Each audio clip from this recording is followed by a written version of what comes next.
Since coming into office, I have worked steadfastly to uplift, to restore, and to dignify the lives of the vulnerable populations.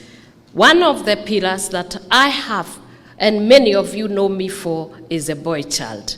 And I said, I will speak this boy child until when you wake up, you will say boy child, boy child. When you see me, you say boy child. And there is a reason to it. If you are going to have a good father, you must nurture the boy child. If you are going to eliminate the gender-based violence, you must create, nurture a good man. You cannot disconnect a man from his emotions by telling him never to go where the human beings are. When they are not women. Whenever there is something and they want to express an emotion, you tell them they are sissies.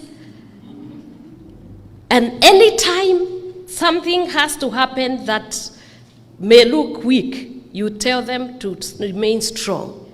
And my boy children have really suffered, and many of them are in mental health. Not because they wanted it, but because the society and community has driven them there. And you must get them from where you have driven them and realign them with their... I have committed. Because if I mitigate the case of my boy children, I have addressed the case of the girl child. Because that man you see out there is the husband, is a father, is a leader that you are going to have in the future. And therefore, as we lift the girl children up, we must also lift the boy child up. And they must live together.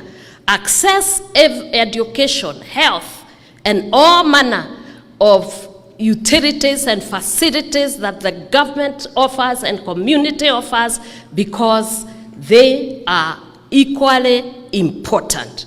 As a mother, when I went to the maternity, I felt the same pain when I was giving birth to a girl and when I was giving birth to a boy.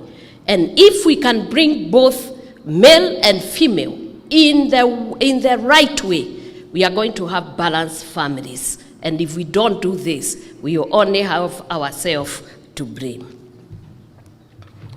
And that's why you find that I've been going to the dens, because that is where you are finding them. And as a mother, I am not worried. Many people ask me, why are you going there?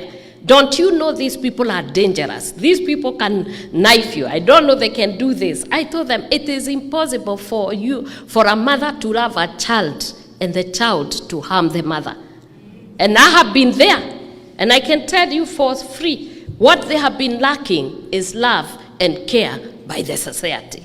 So we must have a mindset that will change the world, and that is to go and fetch our children from the gutter, from those dens, and turn their lives around to become a productive citizens. And let their dreams also be varied, because the dream of a man and the dream of a woman